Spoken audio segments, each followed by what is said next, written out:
South America, the 10th and final stage of the 2019 Dakar Rally. Having dominated for most of the race, the Toyota Gazoo racing pair of Nasser Al-Attiyah and Mathieu Baumel arrived at the finish line to a hero's welcome, making history in the process. The men captured the crown in the car category to hand the South African-based team their first ever victory at the world's toughest race. Yes, we are happy, to win this race, and thanks for the teams. This is a good gift, from each other, from me, from the teams, for the Toyota, and yeah, I am really, really happy, to win this race. The win was made even more impressive by the fact that Toyota Gazoo Racing had only started competing at Dakar in 2012. It's been a lot, because, if you see the teams start from 2012 and never win this race, finish only second place, last year we finished second, and to win today, it's been a lot, for the team and for the Toyota. From rookies to champions, and now, favorites. Thank you, guys. After a decade spent in South America, the rally crossed oceans to land in the Kingdom of Saudi Arabia. Founded in 1932, Saudi Arabia lies in the heart of the Arabian Peninsula, and with a large variety of terrain, with landscapes never before seen at the Dakar, it was the perfect backdrop for the third chapter of the epic adventure. Toyota Gazoo Racing assembled an all-star lineup, their biggest yet for the 2020 spectacular. Nasser Al-Attiyah and Mathieu Baumel returned in a bid to defend the crown they captured in Peru. 2009 winner Daniel de Villiers took his rightful place behind the wheel alongside a new face in Spaniard Alex Harrow. Another man back was the Flying Dutchman Bernard ten Brinker, who teamed up with an old friend in Belgian Tom Kalsul. The fourth team was a headline act as two-time Formula One world champion Fernando Alonso made his Dakar Rally debut with five-time champion Mark Comer, his navigator. Stage 1 saw competitors travel 319 kilometers from Jeddah to Al Waj, along a route that featured the hallmarks of the Dakar: dunes, stones, the works. Tyres were the day's biggest victims, but Al-Attiyah and Baumel overcame the setbacks to finish fourth overall, 5.5 minutes off the pace. Ten Brinker and Kalsul ended a further place back, grabbing fifth position. Despite also suffering problems, Alonso completed his first ever stage at the Dakar as he and Comer came home in 11th place. Daniel de Villiers and Alex Harrow had a day to forget though, grabbing 14th spot.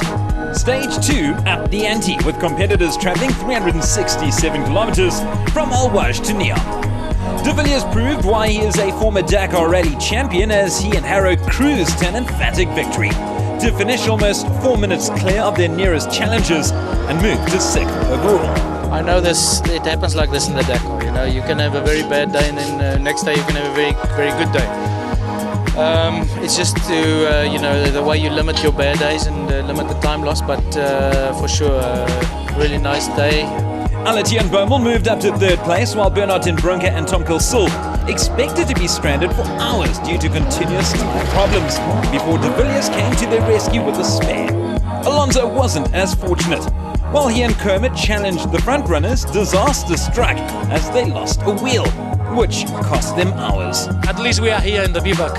When you have tough days like that, when our front wheel was complete separate to our car, so this means that we spend hours to repair it. But when something like that happens, it's easy that you stay home, no? So at least we are here, still long race in front of us. So we have to be positive. Tomorrow is another day and we will see. Stage 3 saw the competitors remain in Neom as a 404-kilometer circuit awaited them. Al-Attiyah and Baumel had a very enjoyable day in the desert and initially ended the stage in second place. However, they were hit with a 3-minute penalty for failing to pull over for sights, and that saw them drop to fifth for the day, which meant Alonso and Comer delivered the best drive for the team as they came home in fourth position. I came here not with the intention of winning Dakar or not with the aim of being in the podium. I came here just to enjoy the experience and compare myself against the best ones on this discipline. The teams welcomed a change of scenery as they headed into Stage 4, a 453-kilometer journey from the future city of Neom to Al Ula. Alati and Boemel rebounded brilliantly from their Stage 3 era to take the fight to overall leader Sainz. While Stefan Pederhansel won the stage, the Toyota Gazoo racing pair tore through the terrain to finish in second place, but more importantly, and almost 5 minutes faster than Sainz, as they closed the gap at the top of the standings to just 3 minutes and 3 seconds. Yeah, it was a good day for us, and I'm quite happy, you know. We did really a great job in this Stage 4, and without any mistake, yes, I'm really quite happy. With nothing to choose between the top outfits, the stage was perfectly set for Stage 5, a 353-kilometer trek to High Hill, which required seriously advanced driving skills and eagle-eye navigation. While Alati and Boemel had a very good day on the arduous track, finishing second in a time of 3 hours and 55 minutes, they were almost 3 minutes adrift of their biggest rivals Sainz and Cruz. Second stage winners Janelle de Villiers and Alex Harrow couldn't quite replicate their efforts in Stage 5, with the South Africans suffering a minor injury while driving to hamper their progress. No, it was a very tough day today. Lots of sand and dunes and camel grass for 250 k's. Was really, really tricky. First 100 k's was quite fast, and then there were some rocks. Maybe I was a little bit careful in the rocks today, so we lost some time there. And then the last 50 k's I slowed down a little bit because I just tweaked my neck on one bump. Finishing less than a minute behind them was Alonso and Coma, as they delivered yet another sensational performance to finish the day in 7th place. The final stage before the eagerly awaited rest day saw drivers and navigators take on 833 kilometers to Riyadh, the capital of Saudi Arabia. Alati and Boemel powered through the sandy environment to maintain their hold of second place in the overall rankings, but again they lost time to Sainz and Cruz. With de Villiers still not 100% and Ten Brinker recovering from illness, the pair finished the stage 8th and 7th respectively, while Alonso continued to defy the odds with another phenomenal performance. The pair finished the day in 6th position to climb to 16th overall. Today was another good stage for us. We had no issues today, no punctures, no nothing, good visibility, and yeah, we could get into a good rhythm again. And in the dunes, Mark was, especially good today in the dunes because he can read quite well the lines. And yeah, thanks to everything, I think we did a good performance, top 6 again. And yeah, we arrived to the rest day with good confidence. Okay, so easily put it, the rest day for the drivers is about 70% rest, 30% work. For the crews, it's 100% work, no question at all, no rest for the lads. The only advantage is we're on quite nice surface, and we're here for 2 nights, which kind of gives them a breather. Every year they said it's a rest day, but the mechanics work harder than normally, and for us it's a little bit of a rest day for the body, but also for the press. Red Bull's got 10 or 15 minutes with the 4 drivers, and then at 12 o'clock I think it's going to get a little bit busier behind the red tape. Highs and lows, and a little bit of mixed emotions, but overall I think it has been very, very happy days for us, and I think we really enjoyed this first week. Fernando is getting a lot of attention still, and I think his performances are making sure that the interest remains there. The sponsors, everybody's coming, and it's nice to have a lot of fans are coming here. And but for the mechanics and the engineers, it's a tough day. All the parts have a lifetime, So all the kilometers are registered, and we know how much kilometers each part can do and have done. So before they break, we change them for new parts. We're changing the oil on rest day. Basically, you just make sure you got fresh oil and everything's good with the engine. Making sure it's all to the right level. We're just doing the oil suspension check, changing everything. It's not that it's broken, it's just that it's a mechanical thing. We have to change them because it's halfway, and everything is going well. All 4 drivers have done especially well. Not too much work, everything's body panels and everything's still on, so that's always a good thing. tomorrow's stage, longest of the race, I think 550 kilometers, massive. So the guys are always got that in the back of their mind. Competitors were back in the saddle for stage 7, which went down as one of the saddest days in the history of the race. Popular motorcyclist Paulo Gonçalves was killed in what was his 13th Dakar. Definitely, I think one of those days that you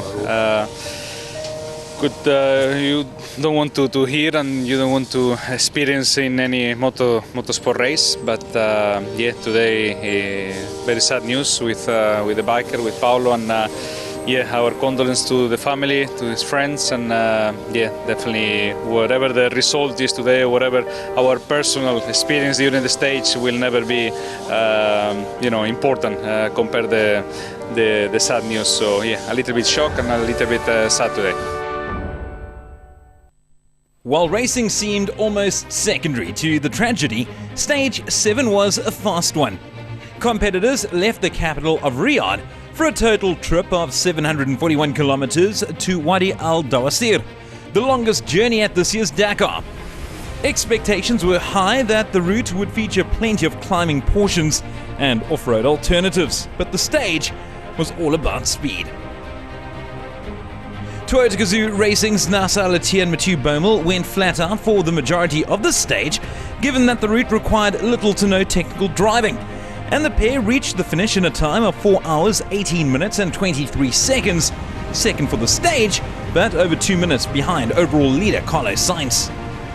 Yeah, exactly. It was 10 or 20 or even 30 kilometers completely straight on the flat terrain, taking a waypoint, changing caps, and doing it again. So not really interesting, and only for top speed. So one more, it was a little bit boring today. Just that following the cap and waiting for the waypoint, and that every kilometer that you lose sometimes. So it's not really interesting. Today is really fast and. We go maximum, and really the big difference, only the top speed between our car and the buggy, we cannot do anything, but okay, still we have 5 days left, and we try to do our best and never give up, and I will do my best, to win this race again, for the teams. Fernando Alonso, two-time Formula One winner, FIA World Endurance Champion, Dakar Rally debutant. But the Toyota Gazoo Racing driver looked anything but a debutant on the 8th stage, stealing the show by posting the second best time of the day and the quickest in his team.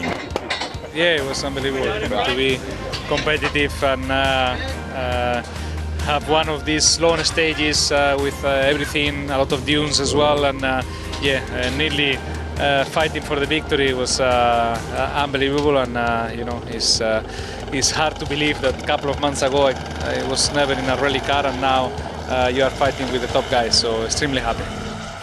That is a big moment. I mean, I know he's one of the best drivers in the world, but yeah, he's still a rookie, and he doesn't look like a rookie anymore. Yeah. For sure, the first time I took him in the dunes in Namibia. We did 70 k's through there, and he's the only guy that I've taken through there that hasn't been stuck the first time I took him through there. So then already I knew this. He's got a very good feeling, and he learns very quickly. So he just proved it today, being second on the stage. Very good result for him. The 9th stage of the 42nd Dakar Rally could not have gone much better for Toyota Gazoo Racing. With Fernando Alonso and Mark Comer once again delivering the goods, all 4 Hilux vehicles had edged into the top 10, with Nasser Al-Attiyah and Mathieu Baumel the best of the lot. Yeah, it's in the limit, and I'm quite happy, to finish this day. This was not easy day, we start from behind and a lot of dust, and we catch a lot of cars, but okay, we try to decide, to really to push hard and at least to close the gap, Now the gap is 24 seconds, and it's amazing, you know, because we did I don't know how many kilometer, 5,000 nearly, you know, and it's only 24 seconds. Heartbreak, drama. The 10th stage of the Dakar Rally had it all and more, as Toyota Gazoo Racing endured its most difficult day at the world's toughest race in Saudi Arabia. Nasser Al-Attiyah and Mathieu Baumel started just 24 seconds behind overall leaders Carlos Sainz and Lucas Cruz. But by the end of the day, the gap had increased to almost 19 minutes. Yesterday I think we lose Dakar, you know, because we was behind Stefan, and after, you know, we cannot do anything, you know, because suddenly, you know, after 15 minutes, you know, we are checking, and Carlos is coming, you know, and he finds the road, and after, you know, just we try to follow, you know, and then, you know, it was cancel stage, and we cannot really recover any times. Fernando Alonso and Mark Comer meanwhile recovered from a dramatic roll early in the stage to get their Hilux over the line in one piece.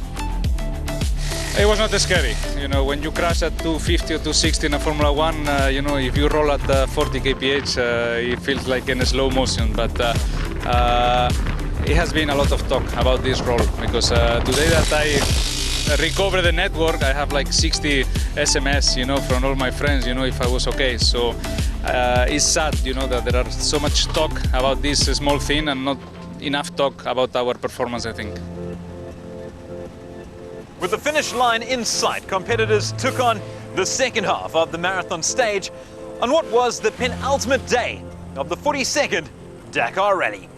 The route, almost 750 kilometers to Harad, 379 of which consisted of the special segment, featuring a stretch of Saudi Arabia's most magnificent dunes. Nasser Al-Attiyah and Mathieu Baumel needed to produce an exceptional performance if they were to have any hope of defending their title. They certainly delivered. The pair came home in second place, just 10 seconds behind stage leader Stefan Hansel. But crucially, they ended well ahead of Sainz and Cruz as they closed the gap at the top to 10 minutes and 17 seconds. Today we pushed, but this was really not easy. Yeah. Now we try to finish second, you know, with Stefan, you know, because I am sure Stefan he will push tomorrow. But okay, still 300 left, and nobody will know. We lost the Dakar a little bit every day. We get 9 or 10 punctures. We had some problem with the speed, the top speed of our car compared to the buggy. And finally, yes, I missed the way yesterday, and we lost 15 minutes in one time. For sure, it's not the best option to win the Dakar. But now we need to fight for the second place. No, it's not over yet. Look, I think tomorrow is a tricky navigation, and look, NASA push like crazy, like he does already 2 weeks, and yeah, I think let's see what he can do tomorrow. Janelle de Villiers and Alex Harrow, fresh from an outstanding drive in the first half of the marathon, picked up from where they left off, ending the day in 6th position while cracking the overall top 5 in the process. Okay, long day, 2 days. Yesterday was I'm not happy when they cut the stage because we was pushing, and we need things to take time. But okay, it was for safety reasons that they cut the stage, and we don't have to do anything else. It was okay. Not easy. Yesterday and today, a lot of complicated dunes with a lot of big drops. So you know, it was you know, not a stage that made one feel comfortable. You know, you brake sometimes for a crest, and then you are upset with yourself. But then you know, the other time you are really happy that you braked, and then you have a 10 or 15 meter drop. So Yeah, it was survival sort of thing, and this morning was really tricky. The first 100 k's. Luckily, the sand was wet. Otherwise, I think it would have been much more difficult. But yeah, the rest was fine. It was good for us, and yeah, we're happy to be here. Bernard ten Brink and Tom Kulsul went 2 places better in this stage. The Dutch driver and his Belgian navigator conquered the tricky terrain to perfection, to finish the stage in 4th position and cement their 7th spot in the rankings. It was tricky today, all stage long, and then when you thought you were out of the dunes and you could like relax a bit, then suddenly you got that 100 k per hour, you got a step down. So all the day we had to be focused, but we were focused, and we again no mistakes, and like we are driving all second week. Actually, we should have got another week of rally to be able to go into this top 5, but yeah, so tomorrow's the last day, unfortunately, and something bad needs to happen before we need to get to the top 5. But we'll see. We'll first need to finish the stage. Yeah, only one stage to go, but one stage. This is only the finish at the finish, but no, okay, till now it's very good. The car is good. Toyota, the whole team did an amazing job till now, but we have still 300 kilometer stage to go, and everything can happen. And also we can climb up a little bit in the ranking, and yeah, let's see what tomorrow is giving to us. Fernando Alonso and Mark Comer managed to repair their Hilux overnight with the assistance of some crew, as they enjoyed a much better second half of the marathon.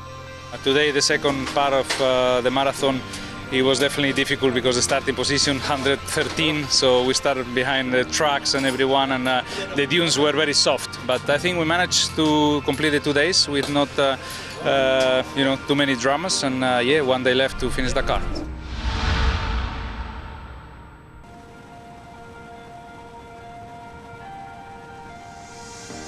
After 11 stages and almost 7,000 kilometers of racing, the 2020 Dakar Rally reached its 12th and final stage. It was meant to be a 244-kilometer journey from Harad to Qadiyah, but it was shortened to just 166 kilometers, and that played straight into the hands of Sainz and Cruz.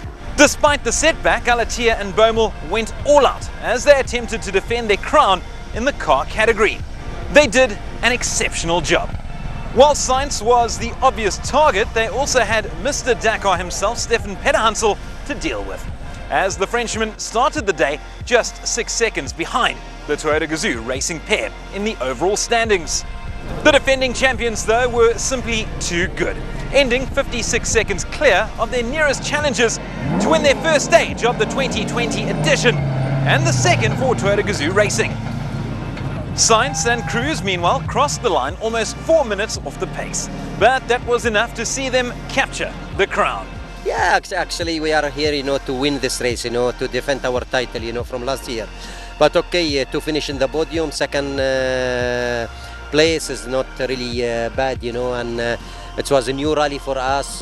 We start with a few problems, but after, we recover everything, and we was really fighting, the gap was coming to 24 seconds, and then we make a mistake, more than 20 minutes, but after we come back again, until today the gap is closed again, but okay, I'm quite happy. Well, we gave our maximum every day. We did some small mistakes for sure, cost some times, but at the end a good second place, and it's like a small victory, as all the 12th day we are not really done for our car. We give our maximum. Nasser was driving like a king in the dune and also in the fast off-piste, where the place were not for us. And at the end it's a nice victory stage today and a nice second place. So we know now what we have to work on the car to be better next year, and yeah, I'm really impatient to be there next year for the next Dakar here in Saudi Arabia. So while Toyota Gazoo Racing was unable to win their second Dakar Rally title, they remained competitive throughout, with 3 teams finishing inside the top 10, while debutant Alonso achieved a highly impressive 13th place alongside Comer. We fought, I think the whole team fought with the spirit of Dakar. Certainly Nasser said he'd never driven so hard for so long. We had 4 Hiluxes with Yazid in the top 8, and we got Fernando to the finish 13th despite some setbacks along the way.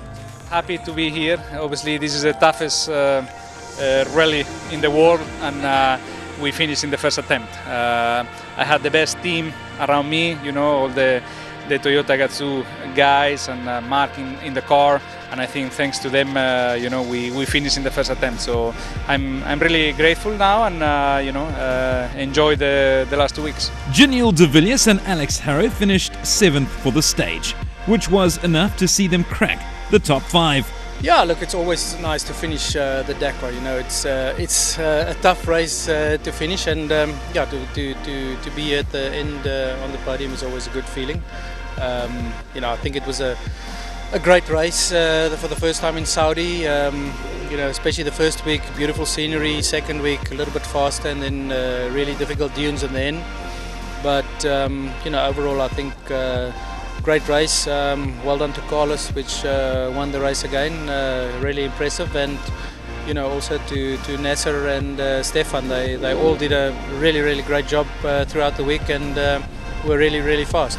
Bernard ten Brinker, after 2 heartbreaking endings over the past 2 years, got the Hilux over the line as he and Tom Colsul finished 7th in the standings. It was very good to finish this Dakar, second time together with Tom Colsul.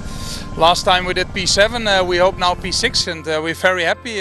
Team did it very well, the Toyota did very good, Tom also, and I want to thank everybody for this amazing job. The 42nd Dakar Rally found a new home in the Kingdom of Saudi Arabia, and the country proved to be the perfect venue for the world's toughest race.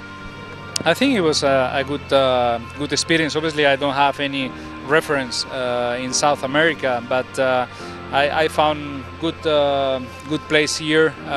People were very friendly and welcoming the race, and I think we had a couple of stages that they were amazing on the places we've been. So, you know, overall, I think it was a good thing for the rally. You know, it's my first experience here. I think that they have a big potential, the race here, for in all directions. No, for you know.